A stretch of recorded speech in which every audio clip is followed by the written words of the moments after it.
Assalamualaikum warahmatullahi wabarakatuh. Perkenalkan, saya Halimatul Zadia, mahasiswi UIN Sunan Ampel Surabaya, Fakultas Usuluddin dan Filsafat, Prodi Akidah dan Filsafat Islam. Di sini saya akan sedikit membahas tentang biografi dan pemikiran Ibnu Sina.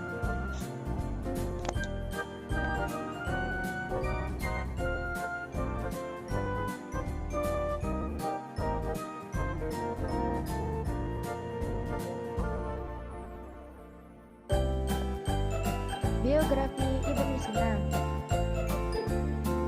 Ibnu Sina atau Abu Ali Husain bin Abdullah bin Sina adalah seorang filsuf, ilmuwan, dan dokter.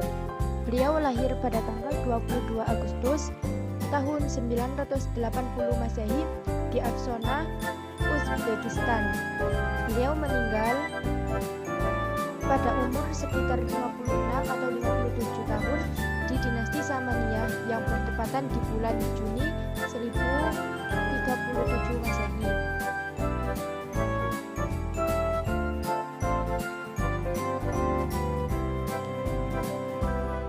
Adapun banyak karya-karya yang beliau tulis semasa hidupnya sehingga memberikan banyak pengaruh dalam generasi sesudahnya.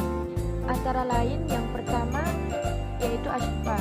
Asy-Syifa ini berisikan uraian tentang filsafat yang terdiri dari 4 bagian, yaitu tentang ketuhanan, fisika, matematika, dan logika. Yang kedua adalah An-Najat. An-Najat ini berisikan ringkasan dari kitab Asy-Syifa. Karya ini ditulis buat orang terpelajar, khususnya yang ingin mengetahui dasar-dasar ilmu secara lengkap. Yang ketiga yaitu kitab Al-Qanun fi Al-Fiqh atau Qanun of Hadith.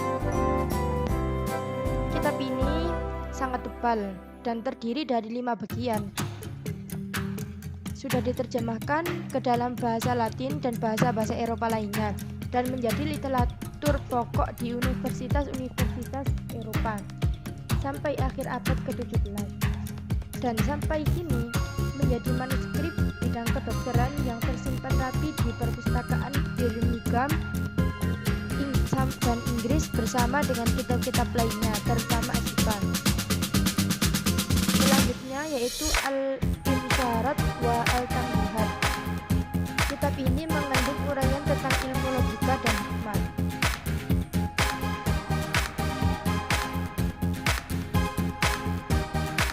Pemikiran filsafat Ibnu Sina. Pemikiran filsafat Ibnu Sina ada filsafat jiwa, filsafat wujud, filsafat al-fadi atau emanasi, dan filsafat nabi.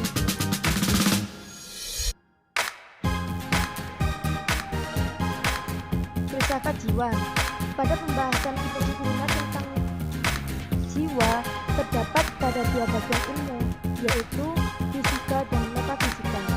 Ilmu fisika ini membicarakan tentang jiwa tumbuh-tumbuhan, hewan, dan jiwa manusia.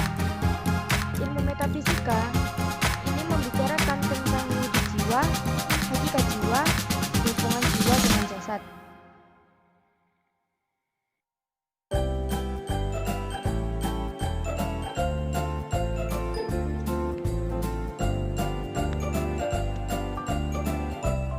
Filsafat wujud.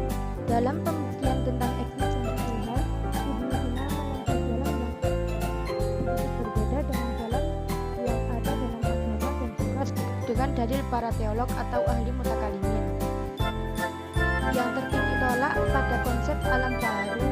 Ia sebenarnya hanya melanjutkan dalil ontologi yang berasal dari Aristoteles dan mengikuti Al-Farabi sebelumnya dengan membagikan wujud ini kepada 2 jenis, yaitu wajib al-wujud dan mungkin al-wujud.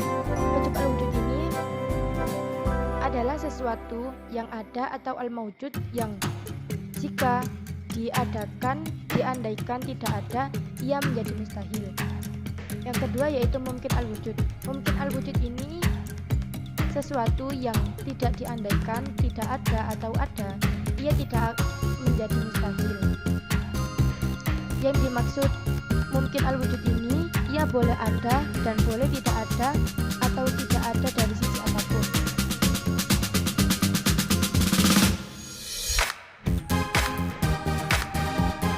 Selanjutnya yaitu filsafat al-bari atau emanasi.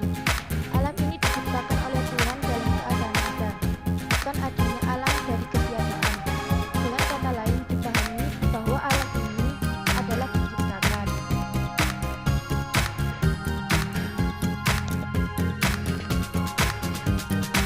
Ibnu Sina juga mengakui bahwa kenabian itu terjadi akibat emanasi dari akal aktif. Selain itu juga Nabi memiliki daya suci yang disebut sebagai al-qudsi atau intuisi suci. Daya tersebut hanya dimiliki oleh manusia yang disebut nabi. Tidak semua makhluk mampu memperoleh intuisi suci, karena intuisi suci hanya diperoleh manusia pilihan atas kehendak Tuhan. Islam mengakui bahwa di samping kebenaran hakiki yang datang dari Tuhan, masih ada kebenaran relatif yang dicapai melalui tahapan pemikiran